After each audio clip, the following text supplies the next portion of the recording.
Hello बच्चों, welcome back to our YouTube channel bio learning hub. आज हम लोग पढ़ने वाले हैं ब्लड ग्रुप्स के बारे में। हमने पिछले लेक्चर के अंदर ही body fluids and circulation chapter को स्टार्ट किया था, जिसके अंदर हमने ब्लड एंड फॉर्म्ड एलिमेंट्स के बारे में पढ़ाई की थी।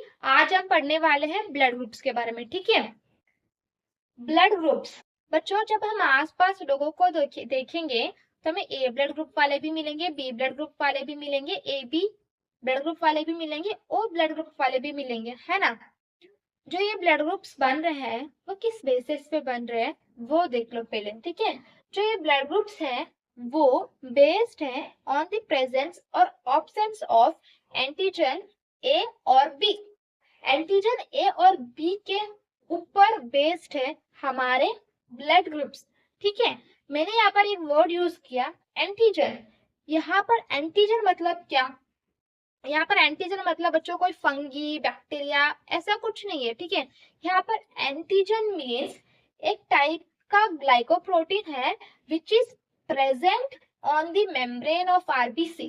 ठीक है, एंटीजन मीन्स ये एक टाइप के ग्लाइकोप्रोटीन है जो हमारे आरबीसी के मेम्ब्रेन के ऊपर प्रेजेंट है। ओके, और इसके ऊपर ही हमारे ब्लड ग्रुप्स क्या है, डिपेंड है। दो टाइप्स के एंटीजन हमारे पास प्रेजेंट है, one is A and one is B. Antigen A, antigen B, दो टाइप्स के एंटीजन हमारे आरबीसी के ऊपर प्रेजेंट हो सकते हैं, है ना। अगर आपका ब्लड ग्रुप ए है समझो, तो आपके जो आरबीसी के ऊपर जो एंटीजन प्रेजेंट होगा वो बी ए ही होगा। मींस जो ब्लड ग्रुप आपका है उसी टाइप का एंटीजन भी आपके आरबीसी के ऊपर हमें या आपको देखने को मिलेगा। ठीक है, अगर आपका ब्लड ग्रुप बी है तो जो एंटीजन प्रेजेंट होगा वो भी बी होगा। अगर आपका ब्लड ग्रुप ए बी है देन जो एंटीजन प्रेजेंट होंगे आपके आरबीसी के ऊपर वो एंटीजन ए एंटीजन बी दोनों होंगे। ठीक है, अगर आपका ब्लड ग्रुप ओ है समझो, तो आपके पास कोई भी एंटीजन प्रेजेंट नहीं होगा। ठीक है, ये हुई एंटीजन के बारे में। अब हम देख लेते हैं एंटीबॉडीज क्या होते हैं। ठीक है, जो एंटीजन बन रहे थे हमारे आरबीसी के ऊपर, इसके वजह से ही हमारे प्लाज्मा के अंदर भी कुछ प्रोटीन्स बने। उन प्रोटीन्स को ही हम लोग एंटीबॉडीज बनेंगे, ठीक, एंटीबॉडीज बोलेंगे। ठीक है, और एंटीबॉडीज मींस एंटीजन और एंटीबॉडीज जो होते हैं बच्चों वो दुश्मन दुश्मन होते हैं। ठीक है, अगर एंटीजन ए है और अगर आपने एंटीबॉडी ए को ही रख दिया तो दोनों तो लड़ फिर जाएंगे। बट अगर एंटीजन ए है बट अगर आपने एंटीबॉडी बी रख दी तो कोई प्रॉब्लम नहीं होगा। मतलब यहाँ पर हमें दो टाइप्स के एंटीबॉडीज देखने को मिलेंगे, one is A and one is B. ठीक है, अगर आपने एंटीजन ए के साथ एंटीबॉडी ए को रख दिया तो वो दोनों लड़के मर जाएंगे। ठीक है, जिसकी वजह से एंटीजन ए के पास एंटीबॉडी बी प्रेजेंट होगा और एंटीजन बी के पास एंटीबॉडी ए प्रेजेंट होगा। But in A B blood group हमें एंटीजन ए भी है एंटीजन बी भी है। सो अगर हम यहाँ पर कौन सा भी एंटीबॉडी लगा देंगे तो किसी भी हालत में लड़ाई तो होनी पक्की है, जिससे आरबीसी रप्चर हो सकते हैं, जिसकी वजह से ए बी ब्लड ग्रुप के अंदर कोई भी एंटीबॉडीज जो है वो प्रेजेंट नहीं है। ठीक है, और जो ओ ब्लड ग्रुप है इसके पास हमें कोई भी एंटीजन नहीं देखने को मिला था। सो यहाँ पर हम कोई भी एंटीबॉडी रख सकते हैं। यहाँ पर एंटी ए एंटी बी किसी की वजह से भी कोई भी प्रॉब्लम या नुकसान हमें नहीं होगा। ठीक है, ये तो हुआ एंटीजन के बारे में, एंटीबॉडीज के बारे में। अब देख लेते हैं अगर हमारा ब्लड ग्रुप ए है समझो, तो हम किन किन से ब्लड ले सकते हैं, या बी है तो किन से लेंगे, या ओ है तो किन से लेंगे, या ए बी है तो किन से लेंगे। ठीक है, अगर आपका ब्लड ग्रुप ए है तो आप ए वाले से भी ब्लड ले सकते हो और ओ ब्लड ग्रुप्स वाले से भी ब्लड ले सकते हो। अगर आपका ब्लड ग्रुप बी है देन आप बी वाले से भी ले सकते हो, ओ वाले से भी ब्लड ले सकते हो। अगर आपका ब्लड ग्रुप ए बी है तब आप ए बी वाले से भी ब्लड ले सकते हो, ए वाले से भी ब्लड ले सकते हो, बी वाले से भी ब्लड ले सकते हो, उसी के साथ साथ आप ओ वाले से भी ब्लड को ले सकते हो, है ना। अगर आपके पास ओ ब्लड ग्रुप है तो आप सिर्फ और सिर्फ ओ ब्लड ग्रुप वाले से ही ब्लड को ले सकते हो, ठीक है। जो ये चार्ट है बच्चों, इससे आपको क्या समझ में आ रहा है? ध्यान से देखो, जो ओ ब्लड ग्रुप वाले हैं वो सबको ब्लड दे पा रहे हैं, किनको भी ओ ब्लड ग्रुप वाले से प्रॉब्लम नहीं हो रही है, बट जो उसी के साथ साथ जो ए बी ब्लड ग्रुप वाले हैं वो भी किन से भी ब्लड को ले पा रहे हैं, उन्हें किसी भी ब्लड ग्रुप से प्रॉब्लम नहीं हो रही है। मतलब जो ओ है वो यूनिवर्सल डोनर है, जो किसी भी ब्लड ग्रुप को अपना ब्लड दे सकते हैं, है ना।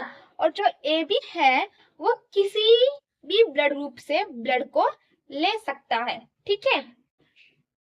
अब हम पढ़ लेते हैं आर एच ब्लड ग्रुप के बारे में, ठीक है। हमने एबीओ ब्लड ग्रुप के बारे में देख लिया, अब देख लेते हैं आर एच ब्लड ग्रुप के बारे में, ठीक है।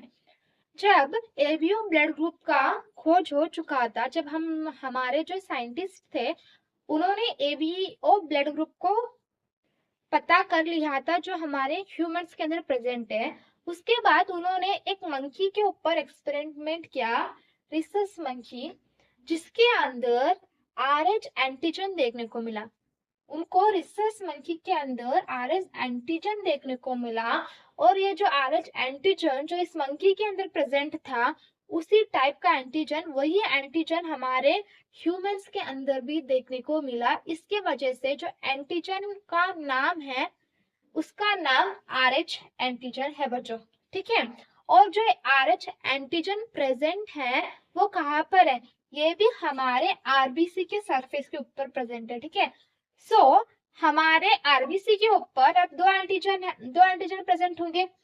समझो अगर ए ब्लड ग्रुप है, ए ब्लड ग्रुप है समझो, उसके आरबीसी के ऊपर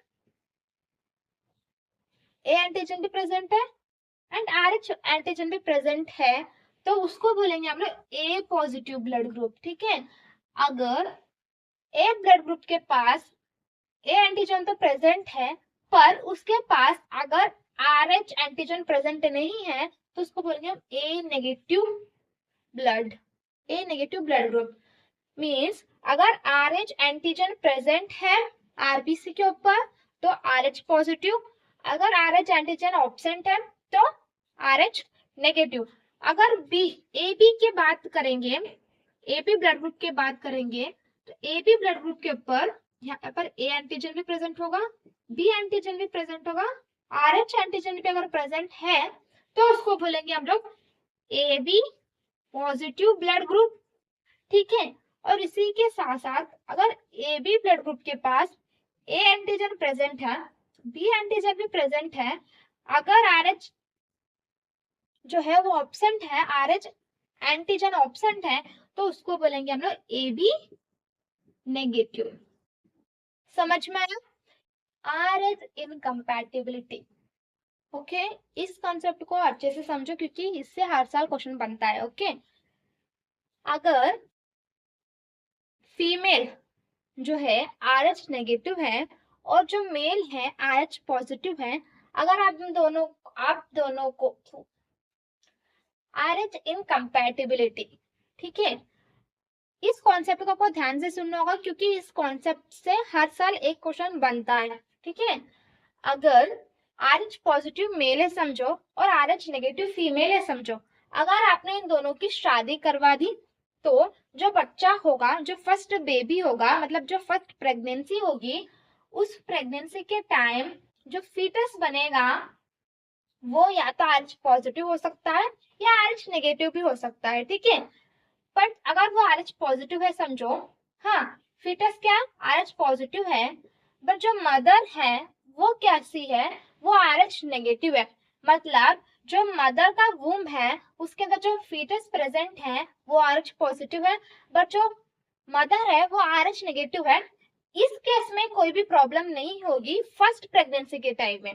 मैं बोल रही हूँ फर्स्ट प्रेगनेंसी के टाइम में कोई भी प्रॉब्लम नहीं होगी क्योंकि जो मदर और फीटस का जो ब्लड है वो सेपरेट है by the help of placenta. Placenta जो है इन दोनों को सेपरेट करता है, मतलब इन दोनों की कोई भी मिक्सिंग हमें देखने को नहीं मिलेगी। आरएच पॉजिटिव जो फीटस का ब्लड है RH नेगेटिव जो मदर का ब्लड है, इन दोनों में हमें कोई भी मिक्सिंग देखने को नहीं मिलेगी, जिसके वजह से जो न्यू बॉर्न होगा, जो RH पॉजिटिव था, वो बिल्कुल सेफ होगा, उसे कोई भी प्रॉब्लम नहीं होगी। ठीक है। RH पॉजिटिव फीटस जब 9 मंथ के बाद जब डिलीवरी होगी इस फीटस की, जब ये क्या करेगा, ये जो RH पॉजिटिव ब्लड था इसके पास, ये जब हम अम्बिलिकल कॉर्ड को कट करेंगे, तब ये जो RH पॉजिटिव ब्लड था वो मदर के इसके अंदर घुस जाएगा, मदर के बॉडी के अंदर घुस जाएगा। तब मदर के पास क्या होगा, क्या हो गया, RH पॉजिटिव भी है और RH नेगेटिव भी है। ठीक है। पर जो मदर का जो RH नेगेटिव थे, वो इसके खिलाफ, RH पॉजिटिव के खिलाफ एंटीबॉडीज बनेंगे। वो RH एंटीबॉडीज बनाएंगे और इस RH पॉजिटिव जो फीटस डिलीवरी फर्स्ट फीटस के डिलीवरी होने के बाद जो वूम में आ गए थे, उसको मार देंगे। ठीक है। यहाँ फर्स्ट डिलीवरी में ये सब हुआ। क्या क्या हुआ, जब जो हमारा फीटस था वो RH पॉजिटिव था और जो मदर थी RH नेगेटिव थी, बट इन दोनों को भी कोई भी प्रॉब्लम नहीं हुआ, क्योंकि प्लेसेंटा जो था उन दोनों को सेपरेट कर चुका था। ये जो ब्लड थे वो मिक्स नहीं हुए थे, इसकी वजह से जो फीटस था वो सेफली बाहर आ गया। उसका डिलीवरी होने के बाद भी जो न्यूबॉर्न बेबी था वो सेफ था फर्स्ट प्रेगनेंसी के अंदर। बट जब ये पैचुरेशन के टाइम जो फीटस का जो RH पॉजिटिव ब्लड था, वो ब्लड थोड़ा बहुत मदर के इसके अंदर वूम के अंदर ही रह गया, जिसके वजह से जो ये RH पॉजिटिव एंटीजन आने के वजह से जो मदर थी RH नेगेटिव, इसकी बॉडी ने RH एंटीबॉडी बनाई और RH पॉजिटिव को मार दिया। ये था अपना फर्स्ट प्रेगनेंसी तक मामला। अगर मदर बोली ठीक है यार, मुझे एक ही बेबी बस है, हम सेकेंड बेबी का प्लान नहीं करेंगे, तब तो कोई प्रॉब्लम नहीं होगा। ठीक है।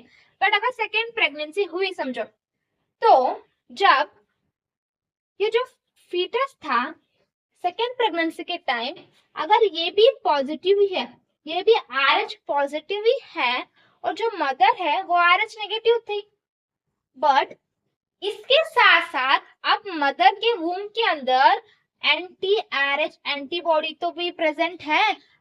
मैंने आपको बताया था जो एंटीबॉडीज है वो सालों तक रहती है। ठीक है। एक बार जब इंसान के अंदर एंटीबॉडी बनी तो वो सालों सालों तक रहेगी। ठीक है।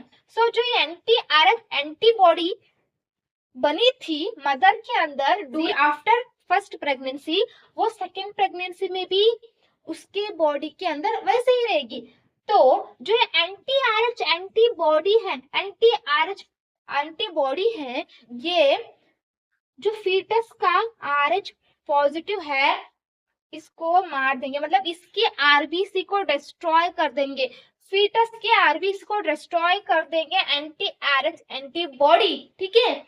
जिसकी वजह से RBC डिस्ट्रॉय हो जाएगा, जिसके वजह से जो फीटस थी उसको जॉन्डिस होंगे, मतलब RBC डिस्ट्रॉय हो रहा है, मतलब क्या हो रहा है, एरेथ्रो मींस RBC क्या हो रहे हैं, ब्लास्ट हो रही है। ठीक है। इसके लिए जो इसका डिसीज है इसको बोलेंगे हम लोग एरेथ्रोब्लास्टोसिस फिटालिस। ठीक है।